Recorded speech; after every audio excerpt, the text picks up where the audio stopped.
नमस्कार. हेल्दीफाय with doctor नियती ह्या YouTube चॅनलवर तुमचं स्वागत आहे. जर तुम्ही अजून हा चॅनल सबस्क्राईब केला नसेल तर अवश्य सबस्क्राईब करा. नोटिफिकेशन बेल आयकन असतो त्याच्यावर दाबायला विसरू नका. दर महिन्याच्या 10 तारखेला वाचाल तर वाचाल हे लाईव्ह सदर आम्ही तुमच्यासाठी घेऊन येणार आहोत, ज्याच्यामध्ये अनेक लोकांना पुस्तकं वाचायची आहेत पण कुठली पुस्तकं वाचायची असा त्यांच्यासमोर प्रश्न असतो. म्हणून एका पुस्तकाची गोष्ट सांगणार आहोत. त्याच्यामध्ये काय काय आहे, का वाचावं, काय त्याच्यातनं घ्यावं, अशा थोड्याशा एक मार्गदर्शक आम्ही गोष्टी घेऊन येणार आहोत. तर त्याच्याबद्दल तुम्हाला नोटिफिकेशन्स येतील. जागतिक महिला दिनाच्या निमित्ताने मी हे तुमच्यासाठी 3 व्हिडिओ घेऊन आलेली आहे. मेनोपॉजबद्दलचा व्हिडिओ मी अगोदरच केलेला आहे, त्याची लिंक मी डिस्क्रिप्शन बॉक्समध्ये घालणार आहे किंवा तो लिंक पण करणार आहे ह्या व्हिडिओची, म्हणजे तुम्हाला मेनोपॉजबद्दल सुद्धा व्हिडिओ मिळून राहील. आजचा जो व्हिडिओ आहे तो स्त्रीच्या जीवनामध्ये एक तिचं मध्य आयुष्य, ज्याला आपण मिडल एज म्हणतो, मेनोपॉजच्या अगोदरचा काळ आणि मेनोपॉजच्या नंतरचा काळ, हे 3 काळ मी आजच्या व्हिडिओमध्ये तुमच्यासाठी घेत आहे. तर हा व्हिडिओ तुम्हाला कसा वाटला याच्याबद्दल आणि तुमचे प्रश्न मला विचारायला अवश्य विसरू नका.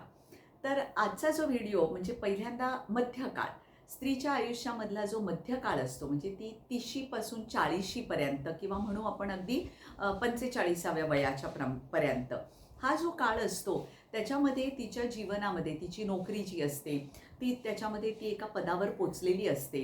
त्यामुळे कदाचित पगार पण वाढलेला असतो. त्यामुळे घरामध्ये मदतीला एखादी बाई स्वयंपाक करायला किंवा इतर कामाला ती ठेवू शकत असते किंवा मुलं पण मोठी होत असतात, त्यामुळे ती मुलंसुद्धा तिला मदत करत असतात.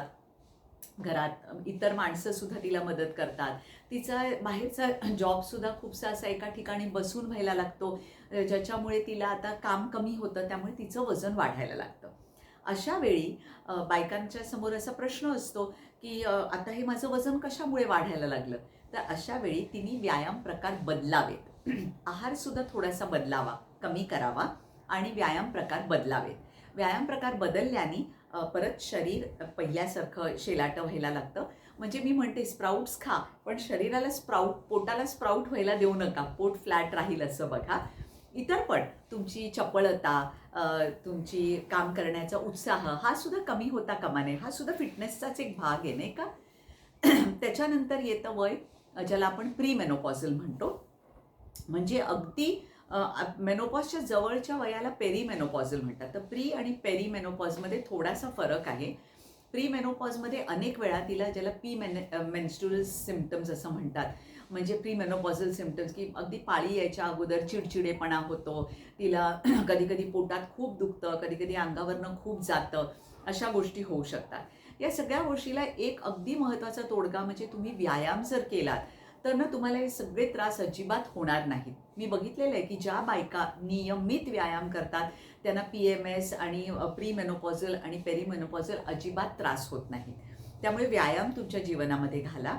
त्याचबरोबर इथे तुम्हाला तुमचा खाण्याची पद्धत जरा बदलण्याची गरज आहे.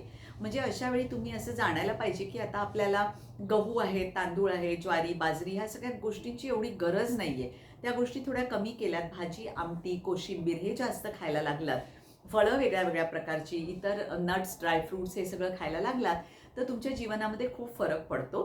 खास करून बायकांना वजायनामध्ये ड्रायनेस, इवन शरीरामध्ये ड्रायनेस यायला लागतो, तो ड्रायनेस येत नाही. आणि अशा पद्धतीने मेनोपॉजकडे जाताना तुम्ही एकदम तयारीने जाता की काय आता येतंय ते येऊ दे, आपल्याला काही त्रास त्याचा होणार नाही आहे. मग येतो पोस्ट मेनोपॉझल काळ.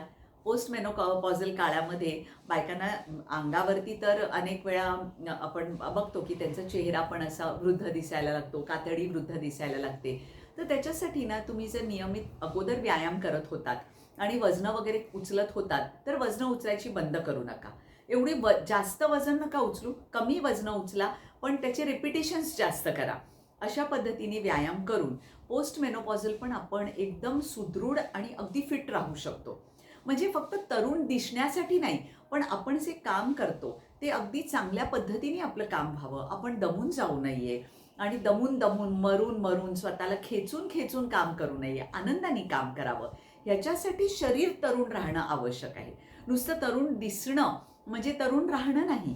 अशा वेळी आपल्या मदतीला जर कोणी नसेल समजा काही कारणाने, तर आपण आपलं काम स्वतः करू शकतो अशी आपली तयारी असायला पाहिजे. अशा पद्धतीने आपण पोस्ट मेनोपॉझल वयाला सुद्धा सामोरं जाण्यासाठी आपण तयार व्हायला पाहिजे कुठेतरी, की मला आता मेनोपॉज येणार आहे तर मी स्वतःला शरीराला ड्राय होऊन देणार नाही, शरीराला वाळून देणार नाही, त्यामुळे सुरकुत्या येऊन देणार नाही. अशा पद्धतीने आपण आपली तयारी करू शकतो. तर हा व्हिडिओ तुम्हाला कसा वाटला हे सांगायला विसरू नका. तुमचे कमेंट्स असतील आणि प्रश्न असतील तर ते कमेंट बॉक्समध्ये अवश्य विचारा. माझा नंबर मी दिलेला आहे, तर त्या नंबरशी माझ्यावर तुम्ही संपर्क साधू शकता. नमस्कार.